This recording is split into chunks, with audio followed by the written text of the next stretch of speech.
চিপাঝাৰ কুৰুৱাত প্ৰাক্তন অধ্যক্ষ প্ৰয়াত লিপিকা বৰুৱাৰ শ্ৰদ্ধাঞ্জলি স্মৃতিচাৰণ আৰু শ্ৰদ্ধেক্ষ গ্ৰন্থ জীৱনৰ বাটত এভুমুখী উন্মোচনী সভা সম্পন্ন।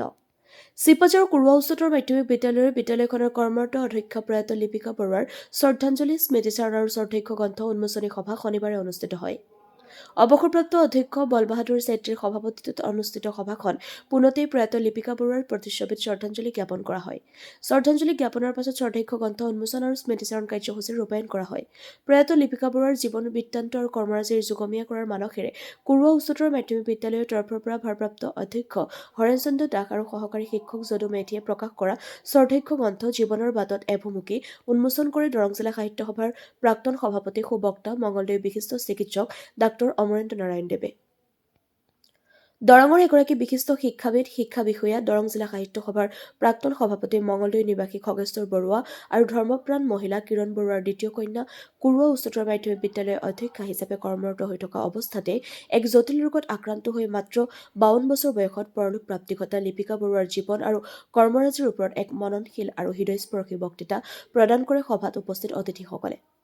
স্মৃতিচাৰণ অনুষ্ঠানত আমেৰিকা যুক্তৰাষ্ট্ৰৰ ছেণ্ট হিউষ্টন ষ্টেট ইউনিভাৰ্চিটিৰ অৰ্থনীতি বিভাগৰ অধ্যাপক বিশিষ্ট শিক্ষাবিদ সুবক্তা ডক্টৰ হিৰণ্য কুমাৰ নাথ, প্ৰয়াত লিপিকা বৰুৱাৰ স্বামী অৱসৰপ্ৰাপ্ত উপাধ্যক্ষ হিতেশ ডেকা, নিজ কুঁৱৰী মণ্ডল সমল কেন্দ্ৰৰ সমন্বয়ক ধকমান শ্ৰেষ্ঠ, শিক্ষক কৰ্মচাৰীবৃন্দ, ছাত্ৰ ছাত্ৰীৰ লগতে কেইবাগৰাকীও বিশিষ্ট ব্যক্তি উপস্থিত থাকে।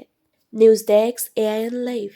আজিৰ এই অনুষ্ঠানটো যিটো অনুষ্ঠানত প্ৰয়াত লিপিকা বৰুৱাৰ স্মৃতিত এখন গ্ৰন্থ উন্মোচন কৰা হ'ল, সেই অনুষ্ঠানটোত উপস্থিত থাকি খুবেই ভাল লাগিলে। বিশেষকৈ তেওঁৰ বিদ্যালয়ৰ শিক্ষক শিক্ষয়িত্ৰী, ছাত্ৰ ছাত্ৰীৰ অভিভাৱক আৰু এই কুৰুৱা অঞ্চলৰ ৰাইজৰ সহযোগিতাত হোৱা এই অনুষ্ঠানটো খুব সুন্দৰকৈ আয়োজন কৰিছে আৰু এই অনুষ্ঠানত বিভিন্ন বক্তাই তেওঁলোকৰ যিটো অনুভৱ, লিপিকাৰ শিক্ষাৰ প্ৰতি থকা তেওঁৰ দায়বদ্ধতা, তেওঁৰ নিয়মানুৱৰ্তিতা, তেওঁৰ যিটো দায়িত্ববোধ, সেইটোৰ বিষয়ে খুব সুন্দৰকৈ বক্তব্য ৰাখিছে আৰু মোক অতি আনন্দিত কৰিছে এইকাৰণেই যে তাই মোৰ ভণ্টি আছিল আৰু যদিও খুব সোনকালেই তাই গুচি গ'ল,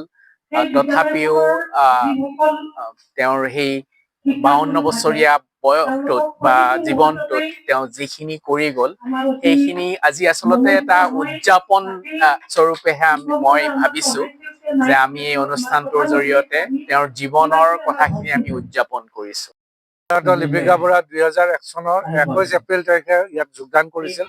সুদীৰ্ঘ 23 বছৰ কাল তেওঁ প্ৰথমে বিষয় শিক্ষক হিচাপে আছিল, পিছত অধ্যক্ষালয় চৰকাৰে পদোন্নতি দিয়ে। 2023 চনৰ 27 নৱেম্বৰত তেখেত ইয়াৰ পৰা তেওঁ এই কাৰ্যকাল সমাপ্তি কৰে, অৰ্থাৎ তেওঁ ইহকাল পৰলোক ঘটিবলগীয়া ঘটে। তাৰ কাৰণে আজি আমি শ্ৰদ্ধাৰ্ঘ অনুষ্ঠানৰ আয়োজন কৰিছো। সেই অনুষ্ঠানত তেওঁৰ স্মৰণীয় এখন গ্ৰন্থ প্ৰকাশ কৰিছো। এই গ্ৰন্থখন প্ৰকাশৰ ক্ষেত্ৰত বিদ্যালয়ৰ অধ্যক্ষ আৰু যদু মেধি তেওঁ শিক্ষকতা কৰে, তেখেতে দায়িত্ব লৈছে।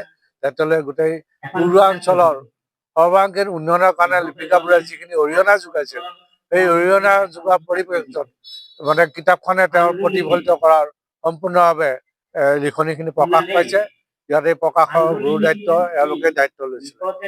আমাৰ বিদ্যালয়ত 2001 চনত আমাৰ পলিটিকেল ইকনমিক্সৰ বিষয় হিচাপে জইন কৰিছিলে আৰু 2017 চনত তেখেতে মানে আমাৰ বিদ্যালয়ৰ অধ্যক্ষ হিচাপে দায়িত্বভাৰ গ্ৰহণ কৰিছিল। আৰু দায়িত্বভাৰ গ্ৰহণ কৰা আগৰ পৰাই তেখেতৰ যিটো শিক্ষকৰ থাকিবলগীয়া গুণ বা বৈশিষ্ট্য সকলোখিনিয়ে তেওঁৰ আছিলে আৰু অধ্যক্ষৰ দায়িত্ব লোৱাৰ পিছত তেওঁ বিদ্যালয়খন বিভিন্ন দিশত, শৈক্ষিক দিশত বিশেষকে আগবঢ়াই নিবৰ কাৰণে যথেষ্ট কষ্ট কৰিছিল। যথেষ্ট ফলপ্ৰসূ আঁচনিৰে বিদ্যালয়খন কেনেকৈ আগবঢ়াই নিব পাৰি, ছাত্ৰ ছাত্ৰী কেনেকে উন্নত মানদণ্ডৰ শিক্ষা দিব পাৰি, গোটেই মানে ব্যৱস্থাটো তেওঁ তদাৰক কৰিছিল।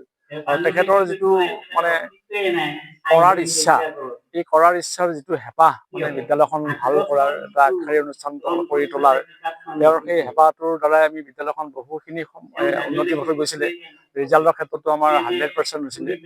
এনেকুৱা ক্ষেত্ৰত তেখেতৰ মানে 2023 চনৰ নৱেম্বৰ মাহৰ 27 তাৰিখে আমাৰ মাজৰ পৰা বিদায় মাগিলে।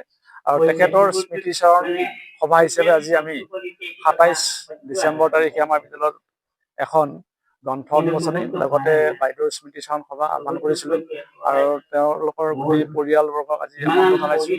লগতে আমাৰ বিশিষ্ট সাহিত্যিক ডক্টৰ অমৰেন্দ্ৰ দেৱ, তাৰপিছত যুক্তৰাষ্ট্ৰত অধ্যাপক কাম কৰা আমাৰ ডক্টৰ হিৰণ্য কুমাৰ নাথ, তেওঁলোক আমাৰ উপস্থিত হৈ আমাৰ বিদ্যালয়খনৰ লগতে বাইদেউৰ স্মৃতিচাৰণ সভাখন উদ্ভাসিত কৰিছে বুলি আমি অনুভৱ কৰিছোঁ। যিকোনো খবৰ আৰু বিজ্ঞাপনৰ বাবে যোগাযোগ কৰক 7896121996।